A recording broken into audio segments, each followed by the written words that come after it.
Welcome to AW360 Live at Advertising Week 2017 in New York City. I'm BJ Smith. I have Rachelle Daglis of Media IQ. Welcome. Thank you. Great to be here. It's great to have you. So tell us a little bit about Media IQ to get us started. So Media IQ is an analytics technology company that specializes in actionary analytics into programmatic media buying.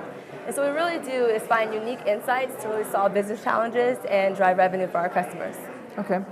So we've talked a lot about data, and it's really interesting to me how people are getting actionable insights from the data. So how hard is it to get those insights out of the data? It's very hard to get insights out of data. I mean, from an advertiser perspective, many advertisers are investing in DMPs, they have DSPs, there's so much data overload. So like, how are they going to actually pull out insights that they can action on in real time? So it's a challenge that many of our advertisers face. What's really great about Media IQ is what we do is we really start to focus in on what is the business challenge that you're trying to solve, and we go and access the data that we can, and the insight to solve that. Okay. So how is data fueling some of the creativity process? Yeah, so data, really gives the creative teams an opportunity to really know what to focus on. So instead of, we can have the best creative strategy, we need to make sure that the message is relevant, we're reaching our customers at the right time, and really starting to make an empathetic connection.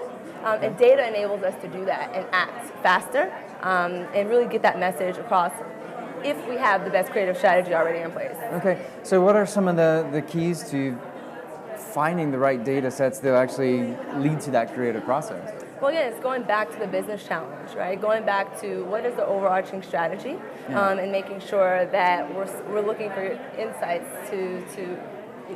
or looking at trends that start to emerge. So a great example is, if you're a car company, right, and you're looking to, if you're an Avis budget group, and you're looking to drive people in store to pick up that car once they purchase online to come and pick up the car. What's going to make them actually show up and not go to Hertz their own car? So if I'm going to show an ad that it's 60 degrees and sunny, making sure I have relevant data from like weather, key moments that are going on in the industry, making sure that if Super Bowl is on, that I'm attaching my advertising to the campaigns that I have on TV or digital out of home as well. So it's really just finding out and making sure that we have more of a connected view of the insights, and really going back to the business challenge. Yeah, that's interesting. When you're talking about the weather, that brought two actually older cases to mind that I'm thinking of, but it's interesting how this could be a lot easier accomplished now. But there was a friend of mine who was a marketing director at a large umbrella company, manufacturer, and he figured out a way to connect the weather forecasts with his email system, because people don't buy umbrellas when it's sunny outside, right? So he figured out how to automate it so it would actually send out emails to, hey, we've got these umbrellas on sale or whatever it is, these new styles, on the day that it's raining.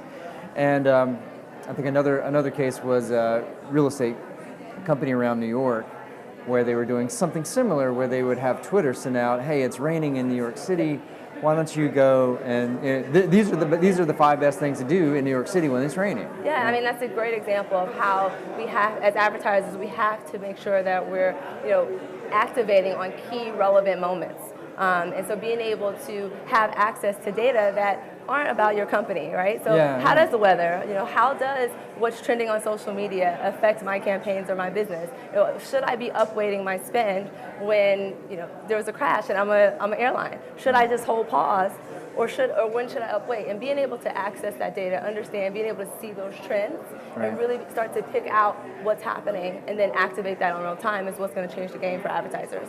And how quickly are we looking to react? How quickly can this actually happen? Yeah, so I mean, being able to activate, so the great thing about programmatic is that it gives you the ability to act in real time, right? So being able to access that data and seeing the trends from your technologies, that's what we're doing. That's what programmatic enables us to do. Now, from a strategy perspective is where we start to struggle. So how can we see the insight and then go back and redo our strategies faster? Now I would say that's probably still the biggest challenge that advertisers are starting to face. But the great thing, the small win, is things from digital advertising campaigns, is when you're being able to connect to the consumer at the right time, at the right place. That's good to know. Thank you so much, Rachelle. I appreciate your time. We'll be back with more AW360 at Advertising Week New York.